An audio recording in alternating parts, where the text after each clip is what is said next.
Welcome back to section 9, our last and final section for our Tula Pink Butterfly Quilt. I'm so excited today because we are going to finish this and then we're going to talk about quilting, and I'm going to introduce you to a special guest or two. So I hope you enjoy it, and if you're ready, I'm ready. Let's get started. So section 9 is pretty simple. We're going to do a floating cross, we're going to do some chunky crosses, and we're going to do some half square triangles. That's it. It's going to go together really fast. We're going to put the whole thing together and you're going to be so impressed. So let's go ahead and get started with our floating cross. So the first thing we're going to do is take our pieces and kind of lay them out so that you kind of know exactly what's going where. Let's do that. And you've done this before, so I don't think you're going to need me to sew it for you. I think since you're so comfortable and familiar with it. And then of course we'll have the 4 squares. We're going to sew with our scant 1/4 inch, and there it is. And when we're done, we want to make sure that we square up the block based on the measurements provided in our pattern. So let's go sew this floating cross. I love these blues for this this round, or this section actually. I think they're really, really pretty. Let's take a look at laying out the chunky cross, because that's our second block. That's the one that we're going to be doing. Not too difficult. It's almost identical to the floating cross. It's just a little bit smaller when it's all said and done, but it's really, really pretty. We'll do that. And then we have our 4 cornerstones. And that's what that one's going to look like. So let's go sew that one. I love how these 2 sets of blocks came out. The floating cross and the chunky cross, they are just so identically similar, just one is larger than the other. So, so much fun. There you go. Those are the last of the pieced blocks. Now we'll go on to our half square triangles. And here we have the last half square triangles of the whole quilt.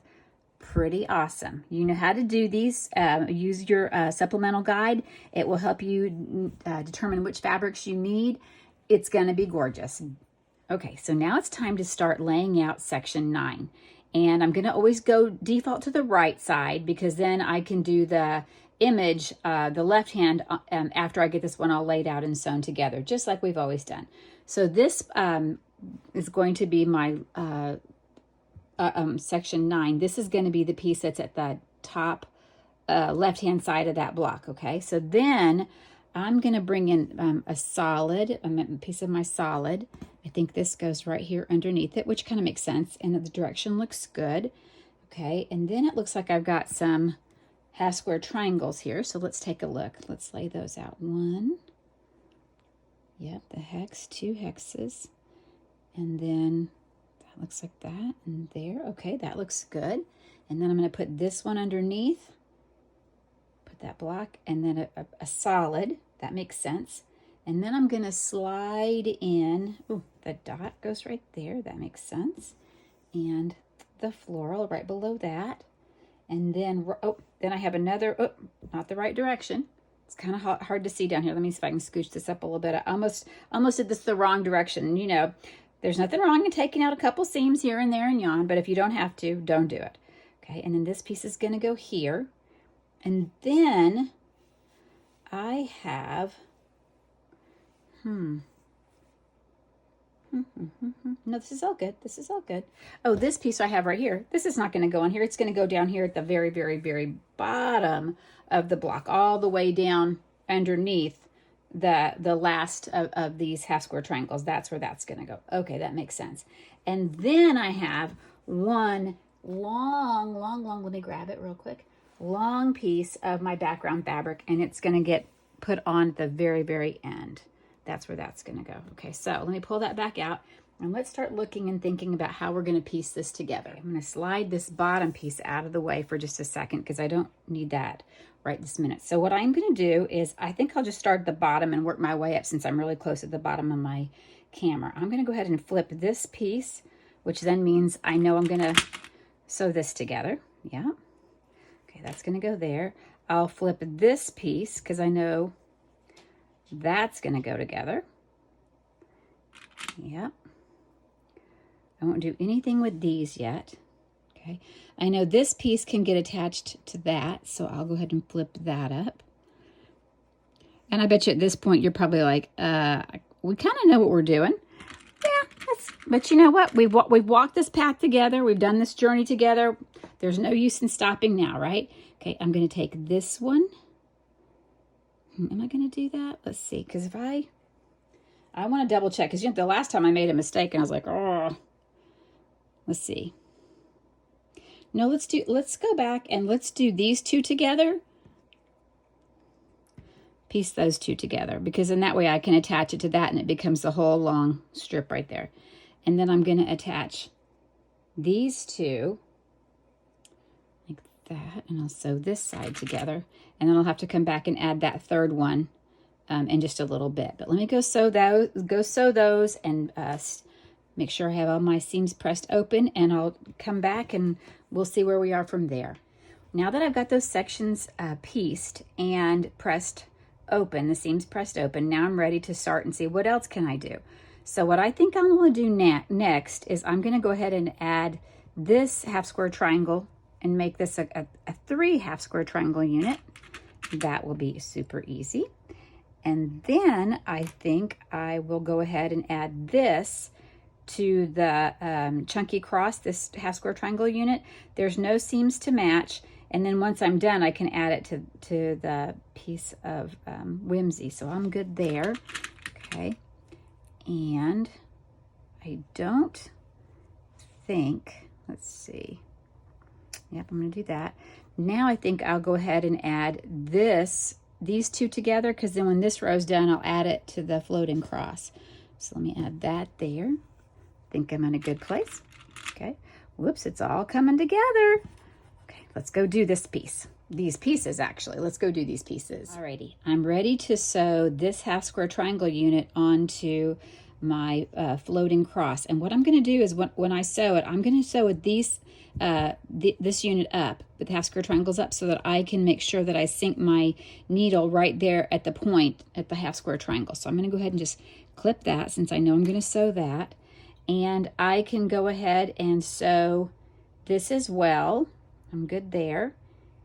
And I think that's all I'm going to do right now. I think that should do it. Okay, ready to start adding the last couple pieces together. But I was curious, when you went to add your half square triangle unit to your floating cross, did you notice that you kind of had to do a little bit of a modified hang pin so that your point met the seam on those two? And also, well, not on this one so as much, but definitely on this, because you have a seam here and you want your seams to line up. So I had to do like a little bit of a modified hang pin just to make sure it got into the seam. So now what I'm going to do is I'm going to go ahead and I will have to do again a modified hang pin, because I'm going to connect this one to this half square triangle. So I will flip this piece up and I will sew with the smaller piece on top on this one. That's my plan right now. And I'm going to do a definite hang pin here, because I've got, well, actually it's a modified hang pin, right? Because I've got the 2 half square triangles here and the third one and the seam. So I guess a good old, good old hang pin. I'll do that here, and then I'll just do a lift and peak right here to make sure my seams line up there. So that one, the smaller piece, will go on top. Okay, and then we're ready. We're almost done piecing this whole thing together. We still have that one long strip to add, and then the smaller piece of whimsy down, or the smaller piece, smaller piece of whimsy. But let's get this done first. Let's take our time. We can do this. Okay, last step. So here we go. We're going to take our floating cross unit that we have right here, and we've got the half square triangles attached to it. We're going to take our chunky cross, which is right below it. We're going to put that right there. Everything looks good. We had this large piece of whimsy that's going to go down here at the very bottom. Okay, and then we're going to attach, last but not least, we're going to attach this beautiful other piece of whimsy and this is our right side. So it's just a couple more seams, one here, and one here. Okay, so this, it won't be too tricky by any means. The only thing I would suggest is when you sew, I'm going to put this piece aside. When you sew, I would flip the floating cross on top of the chunky cross, only because you're going to want to make sure that that seam right there gets lined up and that you don't cut off your points. So it's always a good idea to put that piece on top. So I'll go ahead and just pin that so I know in my head that that's where that goes. And then I also know that once I've got that piece done, then I can just attach this other piece of whimsy, press those seams open, and then my whole, add my last piece of whimsy, and the whole of section 9 is complete. So let's go do that now. Okay, I'm ready to start laying out the left side of section 9. So I'm just going to start putting down the pieces face down like we always do, so that they are where I need them to be. Yup. And let's see, I'm going to have, and you want to make sure that you match up the lines, because, you know, I've had to rip a seam or two. I don't know about you, but it happens, right? Okay. And just going to make sure everything is lined up correctly, all facing the right direction. Okay. Because, you know, mistakes happen, but it's okay. And that one's going to go there. And that one's going to go there. And there. And there. Okay, I think everything looks good. Yes. Now I have some of my solid pieces to come back in and add. Some of my whimsy pieces. There they go. I'm just going to lay those in there. Okay. And then I have this piece that's going to go way down here at the bottom, but I'll get that added. And then I have my long piece. So let's go do that. Sew it all, section 9, the left side all together. And then we'll go grab section 7 and 8 on the right side, and we'll start piecing everything together so we can complete one whole wing. Okay.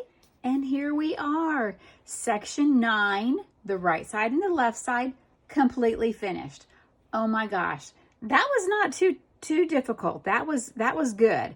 And I'm glad it was kind of easy, because now we're going to get ready to tackle sewing section 9, the right side, to sections 7 and 8, the right side. So let me go grab those and let's get planning. We're going to need probably some wonder clips and some pins, I'm thinking, because we're going to have to do some hang pins. I'm just guessing. Okay, I went and grabbed my right side. This is my section 7 and 8. This is my section 9. And I just kind of overlap the fabric right there. So let's take a look. We have some intersections that we're going to definitely want to take care of, and definitely some hang pins.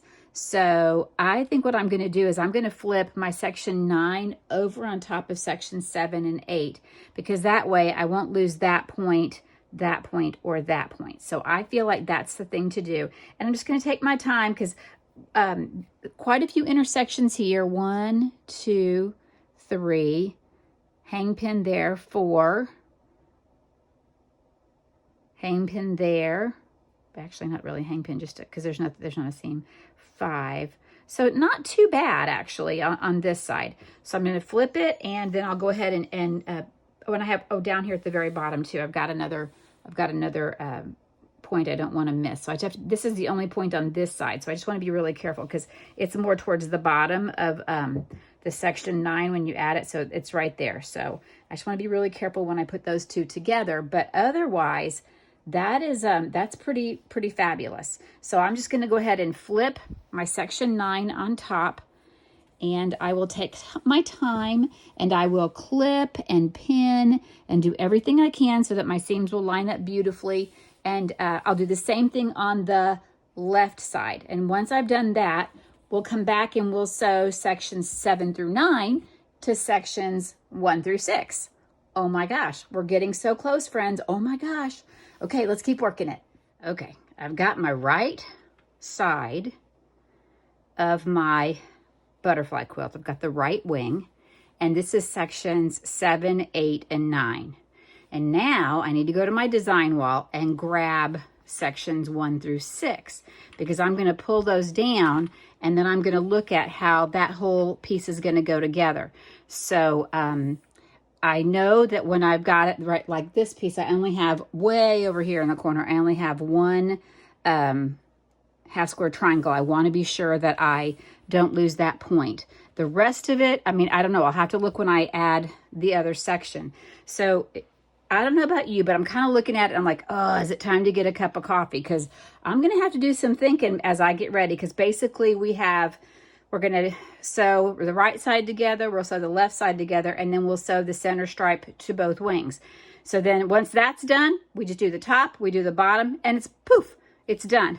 It's just the poof part in the middle that's going to be, it's okay. We're going to take some breaks. We're going to stretch. We're going to go out and throw the ball for the dogs. We're going to do something and take a little bit of break as we make each hurdle, because this is kind of a marathon that we're getting ready to do. So you definitely want to be kind and be patient to yourself. Okay. So let me go grab that piece and let's see what we have to work with. I've got my right sides down, and I wish my table were bigger so that I could show you more, but that's okay. We'll just you'll work with me as we kind of go through it. I'm really glad I don't know if you can see, but I have these tails, and I'm really glad I have these thread tails here, because you'll notice the more that you work with your quilt and you gently move it around, that some of your seams, if you don't have longer tails, some of your seams may start to come apart. Take a minute if that's happening and go back and reinforce those seams. Stitch exactly on the same line that you had, because you don't want your quilt falling apart, after you've got it all quilted and then have to go do some repair. So definitely take your time on this.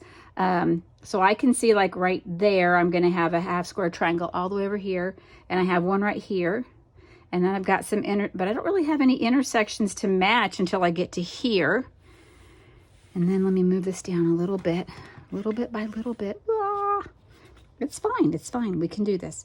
And I'll have this intersection here, and then I'll have this intersection here, and then one right there, and one right there. And then I have some half square triangles. So I think what I want to do is, when I sew this, I think I want to have the larger sections 1 through 6, on top of 7, 8, and 9. Okay, if that makes sense. So I'm going to go ahead and start, and then at the end of this side is just plain fabric, so we're good here. But I think I'm going to go ahead and start. It's not too bad. It looks a lot bigger than it is. It looks just more daunting than it really is. But we're going to take our time. We're not going to rush, and we're going to make this. Just really take your time, clip and pin and do everything you can. You've worked so hard to get to this point. Be patient with yourself, okay? Mostly that's what my advice is, just be patient with yourself, okay? So let's do this. Let's do the right side. Then I'd recommend taking a break, go get a snack, something, if it's late, go to bed, whatever. Don't sew when you're tired. That is a bad thing. We'll do this side, then we'll do the left side. And we'll come back after those two are done. You're going to press your seams open the whole way as you're working through this. And then we're going to sew the center section to the two wings. So we are getting there, friends. We are getting there. Be patient with yourself. And one other thing I wanted to say, you've gotten this far, so have faith. You can do this. I believe in you, and you can do this, okay? So be patient. You got this. I have faith, okay? So I just finished sewing my left side together, sections 1 through 9. That is good. And now I want to go, well, that is actually excellent. Not just good. I'm going to say that is excellent. Let's just give credit where credit's due, right? That's a huge accomplishment. Okay, so now what I want to do is I want to start sewing the center body part to the left side. Since I've got the left side out, my design wall looks so empty now. I don't even know what's going to be like without having that there. So what I'm going to do now is I'm going to start thinking about what I want to do to sew the center body to the left side, since that's the last side I just got done sewing. So what I'll do, I think, is I'm going to go ahead and I'm going to take my center body piece, and I'm just going to lay it on top, and I'll start at the top, and I'll start clipping from here. And then when I get to the intersections, let me move this around so that you can see a little bit better. And as I get to each of the places where I'm going to have, where I have intersections, I will stop and I will clip.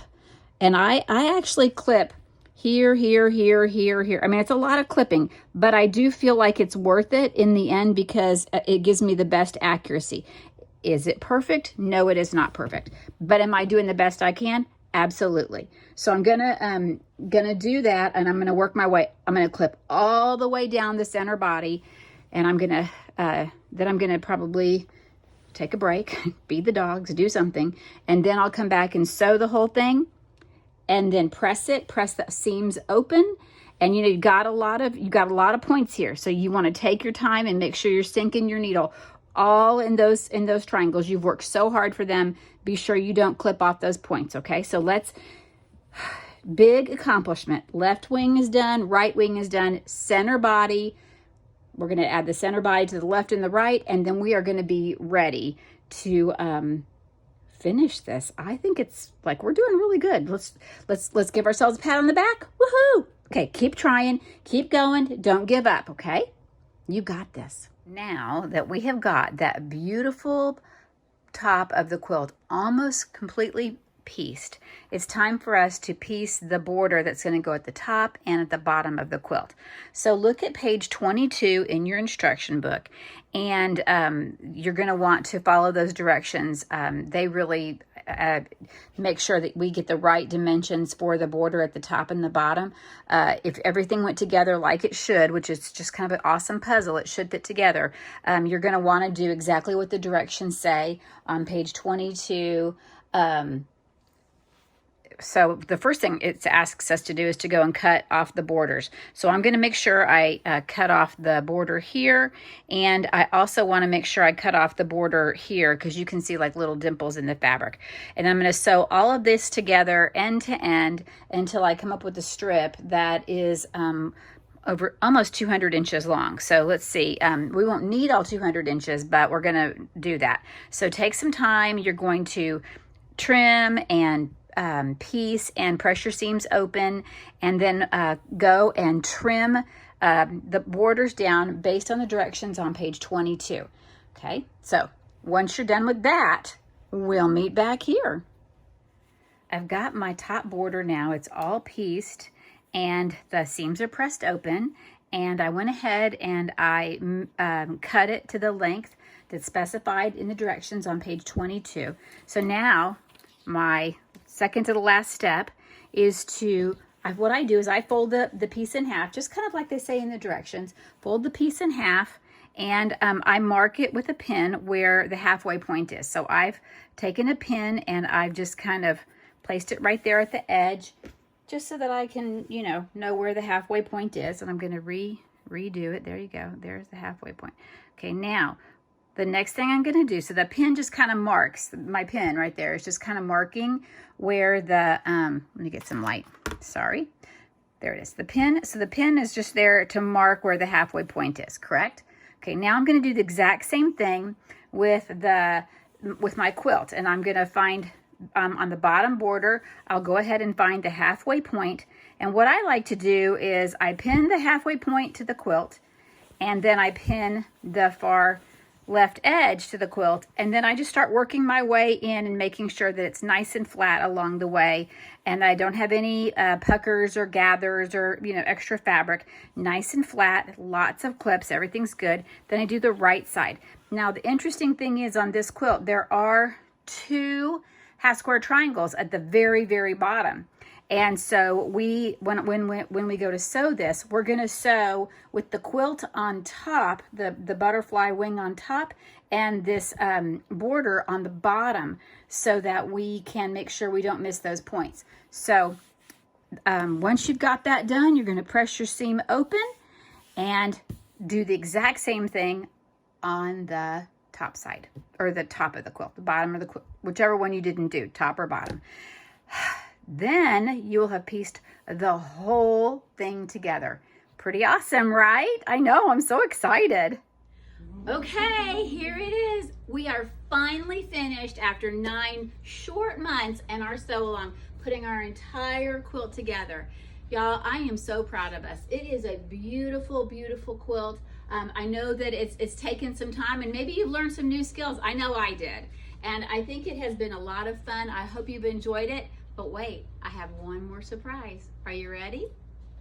Well, y'all, I'm so excited to be able to introduce to you the quilter of our beautiful quilt. This is Kayla Bravenek, and Kayla is the co-owner of Texas Quilt Barn and also her own quilting business. And I wanted to bring her in today since we're finished, oh my gosh, and have her talk to us a little bit about the butterfly quilt and her thoughts behind the quilting and how we did that. So what do you think, Kayla? What would you say was the most important thing when we were talking about the pantograph for this beautiful quilt? So This is Garrett. This is Garrett. This is Kayla's baby, her youngest. He'll be a year in just a couple of weeks. Yeah. As far as the pantograph goes, I wanted something to accent the piecing and the beautiful butterfly, but I didn't want it to take away from. So I wanted some movement so that your eyes didn't stay too long on the quilting versus the fabric and all of the wonderful piecing. Normally I like my quilting design a little bit standoutish, but I felt like I needed something to kind of accent and add to this blank space. So I toned it down a little bit. I had lots of input. We had several people in the shop that day, and I laid out lots of different options, and this was the most voted. It actually, Miss Stacia, our sample, just won a big purple ribbon and was able to, I'll get it. there's a cord down there. There's a cord. Garrett's discovered a cord that he doesn't need to be touching. No, yeah, I was super excited. I got a text message from Carrie and Kayla, and they said, "Look, you won a prize!" And oh my gosh, I was so excited. I'm excited for them. I was excited for myself because I had no idea that the quilt got entered into the Fayette County Fair. So, but she complimented on the quilting. She did, and yeah. and the color choice, which I thought was interesting since I had nothing to do with the color choice. And you're pretty blend and fade away into the background. I am. So yeah, I like I said, I'm normally pretty loud. I probably would have done a little bit more teal for me personally, but I laid out all of those different options. And the pink was the highlight. It was the winner. So that's what we went with, and I think it turned out gorgeous. It really did. So I would say to you that if you're interested in having Kayla quilt for you, because I'll add a link down in the description below about the Angela Walters and the custom quilting that she did with the original butterfly quilt. But if you are interested in having Kayla quilt for you, I'll provide her information in the description, so that way you can contact her, you can mail her quilt, she will visit with you, she will FaceTime with you, she'll do everything she can to help you be successful. So and I don't do a lot of custom, so I won't do anything similar to the Angela Walters. There you go. But I'm going to do more edge to edge, which is what this is. So it's got some great movement, but it still helps accent the piece, and it's still a great option as well. So yeah. There you go. Well, anyways, my partner in crime couldn't have done it without her. So I hope you've enjoyed the butterfly quilt. We have had the best time. And thank you also to Carrie, who's behind the camera right now, because, it couldn't have happened without her. So bye, guys. Bye. Thank y'all.